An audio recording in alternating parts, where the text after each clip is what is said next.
Hello everyone, welcome to the daily editorial analysis of the Assam Tribune newspaper. Before starting the analysis, I request you to subscribe the channel for getting the notifications and share to those who might be helpful from this analysis. A telegram link is given in the comment section through which you will be given important PDFs. Let's start today's important articles. The first article is Operation Sindoor. So, আজিৰ কাৰণে সকলোতকৈ important news এইটোৱে হয় Operation Sindoor. যেটো নেকি আমাৰ Indian arm ফোৰ্সে launch কৰিছে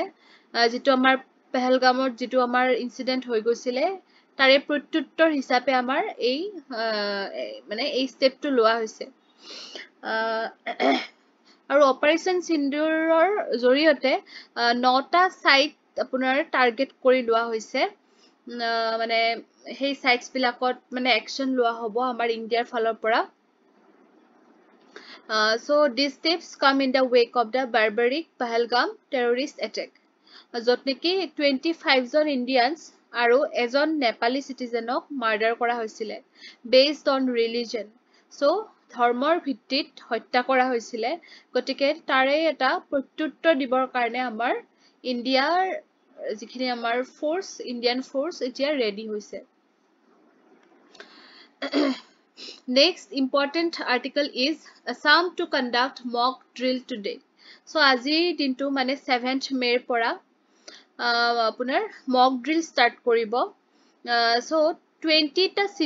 civil defense district আমাৰ অসমত হেয়া কৰা হৈছে select কৰি লোৱা হৈছে যত আপোনাৰ 16 খন civil defense district category 2 থাকিব আৰু 4 খন category 3 থাকিব Category 1 or under হেনেকৈ দিয়া নাই কাৰণ category 1 টো হয় বহুত বেছি মানে high priority থকা যেহেতু অসমখন অকমান দূৰত আছে পাকিস্তানৰ পৰা গতিকে category 1 or under district দিয়া নাই 2 and 3 under তে দিছে so 2 under আছে আপোনালোকৰ Bongaigaon Dibrugarh Dhubri Goalpara Jorhat Sivasagar Tinsukia Tezpur Digboi Duliajan Guwahati Rangia Namrup Nazira, North Lakhimpur and Numoligarh. Ekhini category 2. Aru category 3 ase Dorong, Golaghat, Karbi Anglong and Kokrajhar. So ei district kekhon monot rakhibo karon prelims ot hudibo pare je kuntu group apunar mane mock drill or karone identify kora hoisile mane selection kora hoisile enekwa dhorone dhorok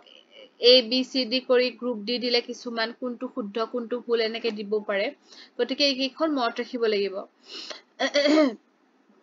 The conduct of the exercise is planned up to the village level আৰু এই exercise টো আপোনাৰ মানে কিহৰ কাৰণে কৰিছে আসলতে যে আমাৰ যিখিনি civilians যিখিনি মানে আমাৰ citizens সেই সকলে যেন নিজকে ৰেডি কৰি ৰাখিব পাৰে যিকোনো সময় যদি হেনেকুৱা ধৰণৰ attack হয় আমাৰ দেশৰ ওপৰত আমাৰ ৰাজ্যৰ ওপৰত তেতিয়া হলে যেন আমি সেই step বিলাক আমি লগে লগে লব পাৰো গতিকে সেই হিচাপত এটা আমাৰ মানে ট্ৰেইনিং হিচাপত আৰু বস্তুটো দিয়া হ'ব কাম টু এইটো ইখন ফটো দিয়া আছে ইখনত আপোনাৰ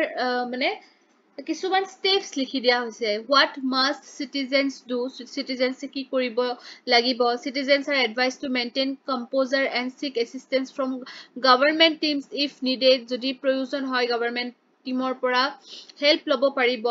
there could be potential interruptions to telephone networks internet connectivity এটোও হ'ব পাৰে যে আমাৰ নেটৱৰ্ক হয়তো মানে সাময়িকভাৱে বন্ধ কৰিব লগা হ'ব পাৰে ইন্টাৰনেট কানেক্টিভিটি বন্ধ কৰি দিব লগা হ'ব পাৰে তাৰ পিছতে আপোনাৰ অফিচিয়েল মেছেজ বিলাক আমি গুৰুত্ব সহকাৰে লব লাগিব সেফটি মেজাৰ্স বিলাক আমি লব লাগিব যেনেকে ধৰণে তেখেতসকলে আমাক মানে আগবঢ়াই মানে যিবিলাক ডিৰেকচন দিয়ে আমি ফলছ ইনফৰমেশন স্প্ৰেড কৰিব নালাগিব সোশ্যাল মিডিয়াটো আমাৰ হাতত থাকিলে বুলি তাৰ পিছতে মানে মানে এই যে মক ড্ৰিল ষ্টাৰ্ট হ'ব আজিৰ পৰা আমি কেনেকে গম পাম যে কিছুমান সাইৰেন ইনষ্টল কৰা হৈছে মানে ওকে যে কিছুমান স্ট্ৰেটেজিক লোকেশনত সাইৰেন কিছুমান ইউজ কৰা হৈছে আৰু সেই ড্ৰিলটো ষ্টাৰ্ট হোৱাৰ আগতে মানে সাইৰেনটো বজাই দিয়া হ'ব আৰু এই এক্সাৰসাইজটো আমাৰ অসমত কোনে লিড কৰিছে Assam Police Home Guard and Civil Defense Wing এই ডিপাৰ্টমেণ্টে কৰিছে who all will be involved personnel of police fire service home guards civil defense health department disaster management এই সকলোখিনিয়ে মানে এটা কোলাবোৰেচনত এটা কোলাবোৰেটিভ ইফৰ্ট এটা ল'ব যাতে মানুহখিনিক অকমান ৰেডি কৰি থব পৰা যায় যদি হেনেকুৱা ধৰণৰ যুদ্ধ এখন আৰম্ভ হয় Come to the next article, caste census and reservations. So, আমি caste census or বিষয়ে পঢ়ি আহিছো The slogan Jitni Abadi Utni Hissedari representation proportional to population. তো চাওক আমাৰ কাষ্ট সেন্সাসৰ বিষয়ে আমি পঢ়িছো যে সেন্সাসত যেতিয়া কাষ্ট ৰিলেটেড কিছুমান ডেটা ৰিলিজ কৰা হ'ব মানে এটোৰ মেইন উদ্দেশ্যটো কি আসলতে যে যিখিনি অলৰেডি ডেভেলপড হৈ গল কাষ্ট মানে যেটো ৰিজাৰ্ভেশন হেতু লৈ পেলাই মানে তেখেতসকলতকৈ আৰু তেখেতসকলতকৈ মানে পিছ পৰি থকা মানুহখিনিক হে বেছিকে মানে ইম্পৰ্টেন্স টু দিব লগা হয় মানে ৰিজাৰ্ভেশনৰ এনেকুৱা ধৰণৰ মানে বস্তুবিলাক মানে গতিকে একচুয়ালি সেই ৰিফৰ্মটো আনাৰ কাৰণে কাষ্ট সেন্সাসটো অনা হৈছে তো আমি যদি হিষ্ট্ৰি ফালে যাও আমি মণ্ডল কমিশনৰ কথা মনত কৰিব লাগিব যেটো নেকি আপোনাৰ 1979 ৰ পৰা 80 ভিতৰত গঠন কৰা হৈছিল আৰু মণ্ডল কমিশনৰ জৰিয়তে ওবিসি ৰিজাৰ্ভেশনটো মানে ইনষ্টিটিউশনেলাইজেশন কৰা হৈছিল using our rigorous set of 11 socio-educational indicators se 11 ta indicators use kori pelai OBC reservation to ana hoisile communities that scored at least 50% on the commission's 22 point backwardness scale yate backwardness scales kisumano use korisile 22 ta point asile tekhethokolok OBC boli mane identify kora hoisile বৰ্তমানৰ সিচুৱেশনটো কেনেকুৱা যে ইন্ডিয়াৰ ভালেখিনি socio economic ট্ৰান্সফৰমেশন হৈছে বহুতখিনি এনেকুৱা ব্যাকওয়াৰ্ড community যিখিনি সময়ত 1980 ব্যাকওয়াৰ্ড হৈছিল তেখেতসকলে বহুতখিনি এডভান্স হ'ল এতিয়া others not previously classified as backward now lag on various indices যে আগতে ব্যাকওয়াৰ্ড হৈ নথকা মানুহখিনি কিন্তু এতিয়া হয়তো ব্যাকওয়াৰ্ডত গুছি গল কাৰণ আমাৰ সোসাইটিখন সদায় চেঞ্জ হৈ থাকে সোসাইটিৰ লগতে সেই ইকোনমিক মানে সাইটটো চেঞ্জ হৈ থাকে গতিকে জুৱাকালি মানে বেয়া কন্ডিশনত থকা মানুহজনৰ যি ভাল হ'ব পাৰে আৰু ভাল জনৰ আজি বেয়া হ'ব পাৰে গতিকে আমি সেই বস্তুটো ব্যালেন্স কৰি থাকিব পাৰিব লাগিব so logically the system should be dynamic okay যে এবাৰ এজন মানুহক হুমুৱাই লোৱা মানে হিতেও যে সদায় হেতু পাই থাকিব লাগিব হেতু আসলতে নহয় হেতু মানে চেঞ্জ কৰি থাকিব লাগে So in practice, once a group secures a place on the reservation list, it tends to remain there indefinitely. যেটো নেকি এটা ফুল কথা হয় So Supreme Court এই যেটো ইস্যু কৈছো মই যে যেটো মানে ডাইনামিক নহয় সেই ইস্যুটো আপোনাৰ কোৱেশ্চন কৰিছিল আসলতে Ashok Kumar Thakur versus union of India যে কিয় মানে why no caste had ever been removed from OBC list যে OBC listor পৰা কোনো মানুহক কিয় এতিয়ালৈকে আতৰাই পঠাও হোৱা নাই So they reminded authorities of their duty to conduct periodic reviews. Se periodically bilak check kori থাকিব লাগে তেতিয়াহে আমাৰ সিস্টেমটো আসলতে মানে right system এটা হ'ব If affirmative action is effective, some groups should graduate out of backwardness over time, creating space for still disadvantaged. So, যদি আমি উলিয়াই নপঠাও তেতিয়া হলে সেই যিখিনি মানুহ বৰ্তমানৰ ব্যাকওয়াৰ্ডনেস আছে সেইখিনিক আমি কেনেকে সেই সিস্টেমৰ আন্ডাৰত আনিম যদি ভিৰ হৈ যাব ন সিস্টেমটো গতিকে হেইতে কথা কবলৈ বিচৰা হৈছে so need of caste census যে কাষ্ট সেন্সাসটোৰ মানে প্ৰয়োজনীয়তা কি The contemporary caste census emerges as a compelling demand capable of providing updated empirical evidence. Eta updatation di thakibo. Se etia bortoman kar keneকুৱা condition hoy ase, kak affirmative mane action or proyojon hoy ase. Justice Z Rohini Commission report, যেটো নেকি 2023 দিয়া হৈছিলে, tasked with examining subcategorization of OBCs, found that a small number of populous or politically influential OBC communities have captured reserved opportunities. যে আপোনাৰ politically বহুত influenced হয় মানে এটা গ্ৰুপ আৰু OBC আন্ডাৰতে আছে সো তেখেতসকলে কিন্তু সেই ৰিজাৰ্ভেশন মানে অপৰচুনিটিটো পায়ে আছে যাৰ কাৰণে তেখেতসকলতকেও weaker section কিছুমান missed out হৈ গৈ আছে so the Rohini commission recommended subdividing the existing 27% OBC quota to ensure equitable benefit sharing so এই commission খনৰ নাম মনত ৰাখিব লাগিব justice G Rohini commission to কিহৰ লগত related sub categorization of OBC caste okay The recent Bihar caste survey of 2023 revealed that মানে এখিনি data হয় আসলতে যে caste census or প্রয়োজনীয়তা কি এইবিলাক আমি কিছুমান evidence দি আছো কিয় লাগে আমাক caste census so বিহাৰত caste survey হৈ গল 2023 আৰু মনত ৰাখিব এইখনে প্ৰথম state হয় আমাৰ ইন্ডিয়াত যে নেকি caste census কৰিছে so তেওঁলোকে reveal কৰিছে যে OBC 27.1% তাৰপিছত extremely backward class 36% মানে total 63% মানুহ ৰিজাৰ্ভেশনৰ আন্ডাৰত আছে বিহাৰৰ তাৰপিছত যদি আমি SC আৰু ST চাবলৈ যাও SC আছে 19.7% ST আছে 1.7% গতিকে total আপোনাৰ গোটেই বিহাৰৰ population 85% ৰিজাৰ্ভেশন পাই আছে আৰু হেনেকুৱা ধৰণৰ যদি এটা মানে কন্ডিশন হয় এখন ষ্টেটৰ যদি ৰিজাৰ্ভেশনতে চলি থাকে কেনেকে ডেভেলপ হ'ব গতিকে হেইটোৱে প্ৰবলেম হৈ আছে আসলতে যে আমি বস্তুবিলাক ৰিফাইন কৰা নাই ৰিফাইন নকৰা কাৰণে এবাৰ সিস্টেমৰ ভিতৰত হুমো মানুহখিনিক আমি উলাব পৰা নাই আৰু সেই ৰিজাৰ্ভেশনৰ সুবিধাটো লৈ থাকিলে সদায় আমাৰ আপগ্ৰেডেশনটো নহব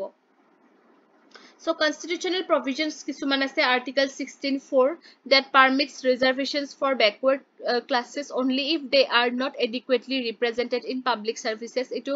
ভালৰ কাৰণে দিছে যে backward class খিনিক মানে public service আনাৰ কাৰণে এটা reservation দিয়া হৈছে কিন্তু মানে inadequate হয় ইমান adequately use হোৱা নাই তাৰপিছত Indra Sahni versus Union of India 1992 judgment যেটো নেকি OBC reservation to availed কৰিছিলে তামিলনাডুৰ 69% reservation তাৰপিছত আপোনাৰ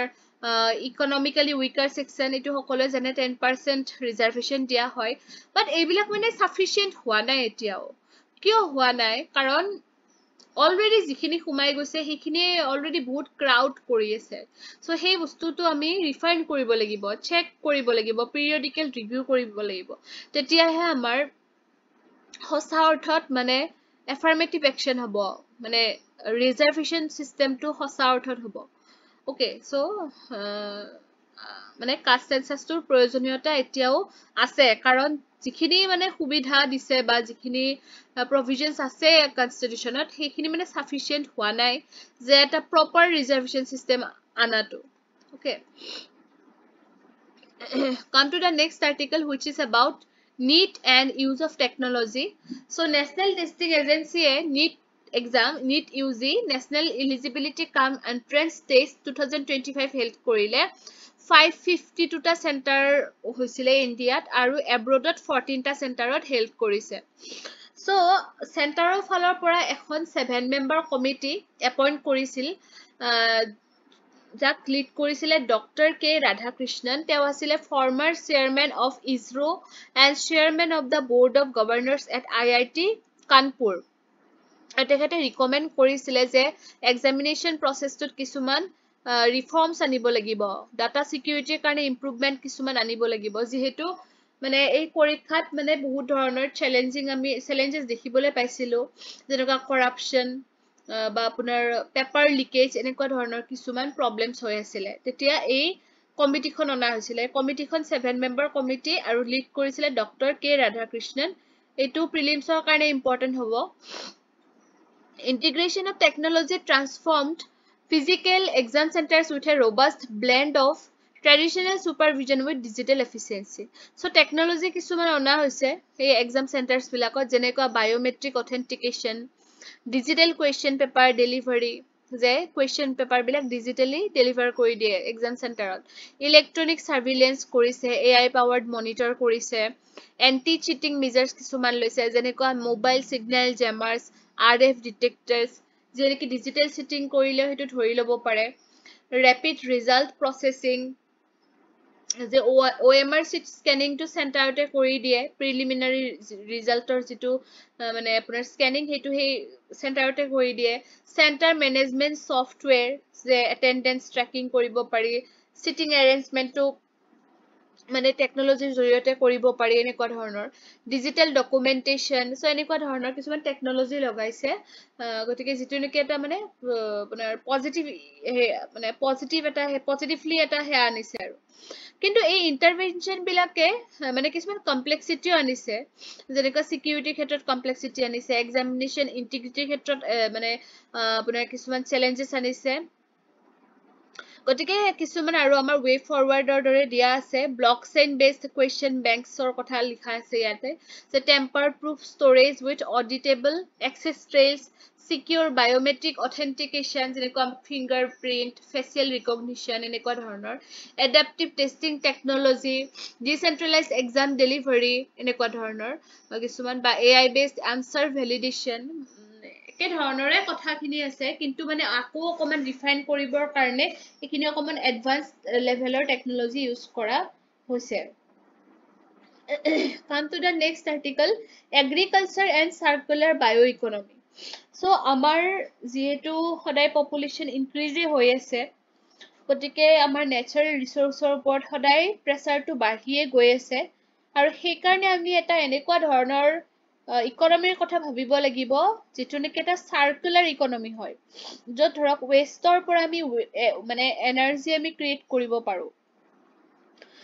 মানে ধৰক agri food system from a take make waste into a circular bio economy যে এগ্ৰি ওয়েষ্টৰ পৰা ফুড ওয়েষ্টৰ পৰা যেন আমি এনাৰ্জি পাব পাৰো এনেকুৱা ধৰণৰ যাতে আমি ৰিনিউএবিলিটিৰ ওপৰত বেছি গুৰুত্ব দিব পাৰো ওকে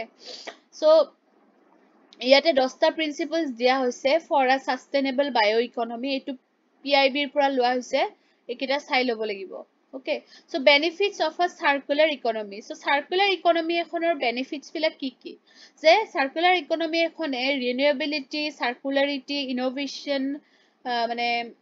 মানে ফসিল ফুয়েলছতকে যাতে এখন আমি গ্ৰীন ইকোনমি পাব পাৰো যাতে আমাৰ গ্ৰীন হাউস গেছটো কমকে এমিশন হয় হেতুৰ ওপৰত গুৰুত্ব দিয়ে ফোকাস কৰে সাৰ্কুলাৰ ইকোনমিয়ে তাৰ পিছতে ফুড ওয়েষ্টটো কমাই দিয়ে আৰু আপোনাৰ এটো ফুড ওয়েষ্ট কমোৱা কথাটো FAO আপোনাৰ কৈছে তেখেতসকলে and generate an additional $1.4 trillion in economic benefits annually agriculture যিবিলাক ৰেচিডিউজ থাকে এইবিলাক বায়োফুয়েল বায়োডিগ্ৰেডেবল মেটেৰিয়েলছ এইবিলাকলৈকে কনভাৰ্ট কৰি দিয়ে মানে ওয়েষ্ট টু ৱেলথ হৈ যায় বা ৰিজেনাৰেটিভ সাইকেলছ এটা হয় সয়েল হেলথটো ইমপ্ৰুভ কৰে সাৰ্কুলাৰ বায়ো ইকোনমিয়ে কিয় কাৰণ অৰ্গানিক ওয়েষ্টটোক আপোনাৰ ষ্টেবল ফৰ্ম অফ কাৰ্বনলৈকে মানে ট্ৰান্সফৰ্ম কৰিব পাৰে যেটো নেকি সয়েলৰ ফাৰ্টিলিটিটো বঢ়াই দিয়ে বা আপোনাৰ এগ্ৰিকালচাৰ ৰেচিডিউটোক ৰিসাইকেল কৰিব পাৰে যেনেকুৱা ক্ৰপ ষ্টকস ফুড ওয়েষ্ট এনেকুৱা ধৰণৰ তাৰ পাছতে waste প্ৰডাক্টস such as plant oils or cellulose converted into biofuels so biofuels তো জানে বায়ো মানে তো যেটো নেকি আমাৰ মানে এটো কি হ'ব আপোনাৰ ধৰক এগ্ৰিকালচাৰ ওয়েষ্ট ফুড ওয়েষ্ট এইবিলাক বায়োলজিক্যাল না বস্তুবিলাক সো সেই বায়োলজিক্যাল থিংৰ পৰা যদি আমি ফুয়েল বনাব পাৰো হেতুক আমি বায়োফুয়েলছ বুলি কও আৰু এইটো আমাৰ ক্লাইমেট মিটিগেশন এফৰ্টছত হেল্প কৰে এতিয়া ক্লাইমেট চেঞ্জ হৈ আছে গতিকে আমি যদি বায়োফুয়েলছ ইউজ কৰো আমাৰ কি হ'ব ফুয়েল বাৰ্নটো কমি যাব আৰু এমিশনটো কমকে ওলাব গ্লোবাল ওয়াৰ্মিং কমি যাব so হেতুৱে Socio-economic advantages by fostering rural entrepreneurship, generating green jobs and stimulating local value chains. আৰু agriculture wasteৰ পৰা যদি আমি biofuel বনাব পাৰো তেতিয়া আমাৰ মানে rural entrepreneurshipটো মানে এটা ইম্পৰ্টেন্স পাব কাৰণ যেহেতু এগ্ৰিকালচাৰটো গাঁও এৰিয়াত হয় তাতে যদি সেই এগ্ৰিকালচাৰ ওয়েষ্ট খিনিৰেও বস্তু বনাব পাৰি তেতিয়াহলে এগ্ৰিকালচাৰৰ ওপৰত গুৰুত্বটো বাঢ়িব বা গ্ৰীন জবস কিছুমান ক্ৰিয়েট হ'ব indirectly agricultural waste converted into biodegradable plastic হেতু কৰিব পাৰো আমি biodegradable plastic বনাব পাৰি যেটো নেকি এটা সাস্টেইনেবল অল্টাৰনেটিভ দিয়ে পেট্ৰলিয়াম বেসড মেটেৰিয়েলতকে আৰু এনভায়ৰনমেন্ট পলিউশন নট মানে কমাই দিয়ে পলিউশনটো কমাই দিয়ে আৰু এইবিলাক যদি আমি কৰিব পাৰো সাৰ্কুলাৰ বায়ো ইকনমি তেতিয়া হলে আমাৰ যিবিলাক আমাৰ সাস্টেইনেবল ডেভেলপমেন্ট গ'ল যেনেকুৱা SDG 2 SDG 13 SDG 12 SDG 7 এইবিলাক সব আমাৰ ফুলফিল হ'ব Third BIMSTEC Ministerial Meeting on Agriculture held in Kathmandu এইটো মনত ৰাখিব ৰিসেন্ট যিখন আৰু সেইখন আপোনাৰ কাঠমাণ্ডুত হৈছিলে আৰু তাতে কিছুমান কথা হাইলাইট কৰা হৈছে যে sustainable agriculture practiceৰ ওপৰত গুৰুত্ব দিব লাগিব with a special emphasis on climate resilient agriculture food security and sustainable development in the region লগতে ইণ্ডিয়াৰ এটা প্ৰপ'জেল আছিলে ইণ্ডিয়াৰ প্ৰপ'জেলটো হ'ল যে setting up a center of excellence in agriculture যিটো নেকি সাৰ্কুলাৰ বায়'ইকনমি প্ৰিন্সিপলটোক এক্সপ্ল'ৰ কৰিব লগতে আপোনাৰ কিছুমান ইনভেষ্টমেন্ট এক্সপান্ড কৰিব লাগিব এই ক্ষেত্ৰত এনে নহব বহুতখিনি ইনভেষ্টমেন্ট লাগিব টেকনলজি লাগিব ফাৰ্মাৰ্ছখিনিক মানে ট্ৰেইনিং কৰাব লাগিব এনেকুৱা So শেষত কোৱা আছে embracing circular bioeconomy is not just an opportunity but a necessity এইটো এটা প্ৰয়োজন হয় আমাৰ So equally important is the need for greater public awareness The adoption of circular bioeconomy depends largely on how well their benefits are communicated to consumers producers and communities So আজিৰ কাৰণে এইখিনিয়ে আছিলে Thank you for watching the video